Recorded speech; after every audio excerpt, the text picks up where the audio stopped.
Hello student, मैं राज physics classes में आपका स्वागत करता हूं। तो चलिए आज हम लोग देखेंगे प्रकाश के अपवर्तन का पार्ट 2। जो पार्ट 1 नहीं देखे हैं, पार्ट 1 देख लीजिए, प्लेलिस्ट में बना हुआ है।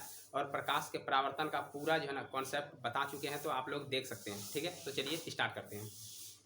तो आज का है आपतन कोण तथा अपवर्तन कोण से आप क्या समझते हैं। पिछला वीडियो आप लोग देखिएगा, उसमें हम पूरा जो है क्लियर कर चुके हैं। ठीक है, प्रकाश के अपवर्तन तो किसे करते हैं, सबसे पहले देखिए, मान लेते हैं कि कोई जो है ना अलग अलग माध्यम है। जब भी अपवर्तन होगा माध्यम अलग होगा, इतना याद रखना। तो ये हो गया माध्यम 1, ये हो गया माध्यम 2। तो माध्यम 1 जैसे ये मान लेते हैं कोई अभिलंब है, ठीक है ना, ये अभिलंब है। और जब यहाँ से प्रकाश की किरण जो है प्रवेश कर रहा है, तो ये जो है हम मान लीजिए माध्यम 2 में हम जल ले लिए और ये वायु है। ठीक है, तो आप लोगों को बताए थे कि यदि ये वायु है तो इसके तुलना में जब भी सघन और विरल कहेंगे तो ये तुलना देखा जाता है। ठीक है, तो ये हो जाता है आपका विरल। ठीक है, याद रखना, ये हो जाएगा विरल और ये जल यहाँ हो जाएगा सघन। तो जब भी प्रकाश की किरण विरल माध्यम से सघन माध्यम में प्रवेश करती है तो वह क्या हो जाता है, अभिलंब की ओर मुड़ता है। ठीक है, तो यहाँ से इसका डायरेक्शन ऐसे बनाएंगे, इसको जाना चाहिए इधर, लेकिन ये आ जाएगा इधर। ठीक है, तो ये अभिलंब की ओर मुड़ गया इधर। तो याद रखना कि यहाँ पर जो ना ये हो गया अभिलंब। ठीक है, ये अभिलंब है और ये हो गया आपतित किरण, और ये मेरा हो गया अपवर्तित किरण और ये अभिलंब। तो अब ध्यान से देखना है, दो कोण बन रहा है अभिलंब के साथ, एक तो ये वाला बन रहा है, दूसरा ये वाला बन रहा है। ठीक है ना, तो ये मेरा आई कहलाता है और ये मेरा आर हो जाता है। ठीक है, अब देखिए, अभिलंब तथा आपतित किरण, या हम बोलेंगे आपतित किरण तथा अभिलंब के बीच बना कोण आपतन कोण कहलाता है। तो ये कहलाता है आपतन कोण। और ये अभिलंब तथा अपवर्तित किरण, या हम बोलेंगे अपवर्तित किरण तथा अभिलंब के बीच बना कोण अपवर्तन कोण कहलाता है। कौन सा कोण कहलाएगा? अपवर्तन कोण कहलाता है। तो ये देखिए, दोनों क्लियर हो गया। आपतन कोण क्या बोलेंगे? अभिलंब तथा आपतित किरण के बीच बना कोण आपतन कोण। अपवर्तन कोण तो ये हो जाएगा अपवर्तित किरण तथा अभिलंब के बीच बना कोण अपवर्तन कोण कहलाता है। ये हो गया क्लियर।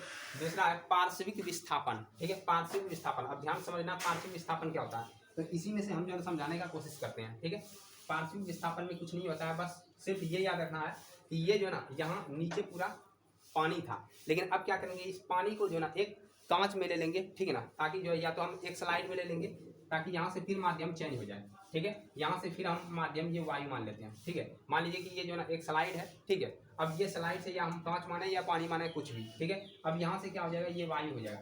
अब ध्यान से देखिए, फिर से यहाँ जो है ना मेरा ये वायु हो गया, तो हम वायु का ये सिंबल दे दी। ठीक है, अब जब यहाँ से देखिए कि ये फिर से, अब ये दो ही माध्यम को रखना, एक तो ये, एक तो ये हो गया मेरा सघन, ये हो गया विरल। और सघन से यदि विरल में प्रकाश प्रवेश करता है तो क्या हो जाता है, अभिलंब से दूर हटता है। याद रखना, तो ये अभिलंब हम ऐसे बनाते हैं, ये अभिलंब हो गया।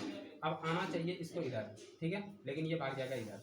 तो अभिलंब से ये दूर भाग रहा है। याद रखना, अभिलंब से ये क्या हो रहा है, दूर भाग रहा है। तो अब यहाँ से देखना है कि अभिलंब से दूर भाग रहा है, तो इसको करते देखिए, ये हो गया आपतित किरण। ठीक है, और ये कहलाता है निर्गत। निर्गत मतलब जो बाहर निकल रहा है, निर्गत किरण। तो आपतित किरण और निर्गत किरण, अब इसको जो है आगे बढ़ाते हैं। तो ये बढ़ाते हैं, ऐसे जा रहा है। ठीक है, ये ऐसे जा रहा है और ये ऐसे जा रहा है। ठीक है, अब इन दोनों के बीच की, या तो हम इसको भी जो है पीछे कर सकते हैं। ठीक है, इसको भी पीछे कर देंगे ऐसे करके।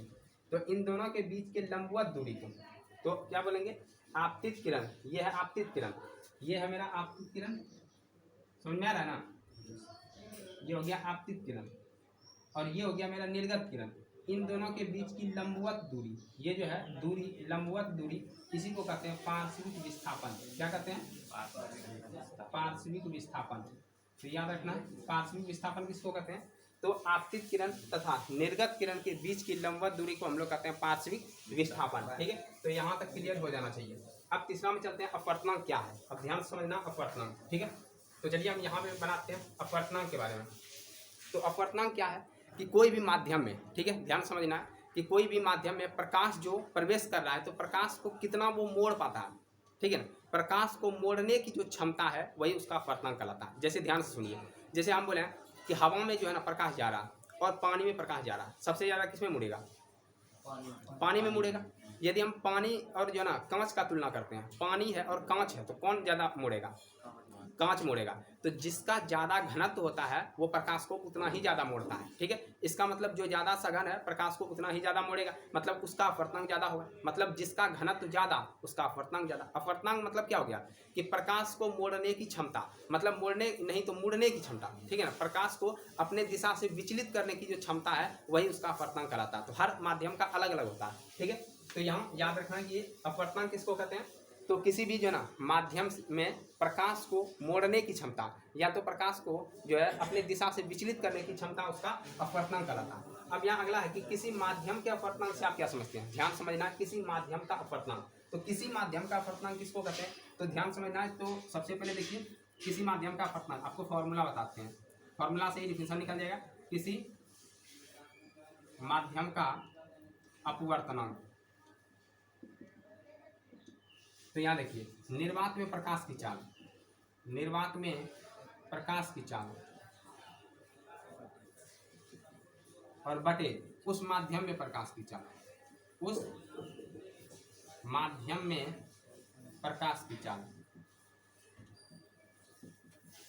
तो ध्यान से देखना है कि कोई पूछेगा क्वेश्चन कि किसी माध्यम के अपवर्तनांक से आप क्या समझते हैं? किसी माध्यम मतलब हो सकता है कि पानी का पूछ दे, कांच का पूछ दे, ठीक है ना, वायु का पूछ दे, किसी का भी पूछ सकता है। यहाँ बोलेंगे कि किसी माध्यम का अपवर्तनांक निर्वात में प्रकाश की चाल तथा उस माध्यम में प्रकाश की चाल के अनुपात को कहते हैं, ठीक है। किसी माध्यम का अपवर्तनांक किसको कहते हैं? निर्वात में प्रकाश की चाल तथा उस माध्यम में प्रकाश की चाल के अनुपात को हम लोग क्या कहते हैं? जो है उस माध्यम का अपवर्तनांक कहते हैं। जैसे एग्जाम्पल देखिए, एग्जाम्पल से हम समझ सकते हैं। एग्जाम्पल से देगा कि बताइए जो है ना कि किसी माध्यम का बोल रहा है, पानी का पूछ देगा, ठीक है, या वायु का पूछेगा। देखिए यदि पूछ देगा कि वायु का अपवर्तनांक, वायु का अपवर्तनांक, तो यहाँ बोलेंगे निर्वात में प्रकाश की चाल। निर्वात में प्रकाश की चाल कितना होता है? 3 लाख किलोमीटर प्रति सेकंड, 3 गुना 10⁸ मीटर प्रति सेकंड। और यदि हम बोलते हैं कि उस माध्यम, तो उस माध्यम मतलब क्या? ये वायु यहाँ रखना, वायु में प्रकाश की चाल, ये भी लगभग जो है ना इतना ही होता है। ये भी लगभग कितना होता है? इतना ही होता है। तो ये 2.999 कुछ होता है, ठीक है ना। तो यहाँ हम याद रखेंगे लगभग जो है 3.10⁸ मीटर प्रति सेकंड। तो उतना जो है ना आपको जो है याद नहीं रखना है कि जो है ना दशमलव में, तो दोनों कटाएंगे तो लगभग 1 के बराबर। तो ये 1.00 कुछ निकलता है, ठीक है ना। तो आपको 1 याद रखना। तो हम बोलेंगे कि वायु का अपवर्तनांक कितना है? 1 हो गया, ठीक है ना।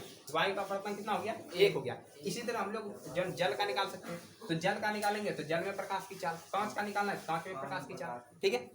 तो आज यहीं छोड़ते हैं। तो आप लोग जरूर जो है कमेंट करके बताइएगा कैसा वीडियो लग रहा है, और जो ना अगले टॉपिक पे जल्दी वीडियो लाएंगे। तब तक के लिए जय हिंद।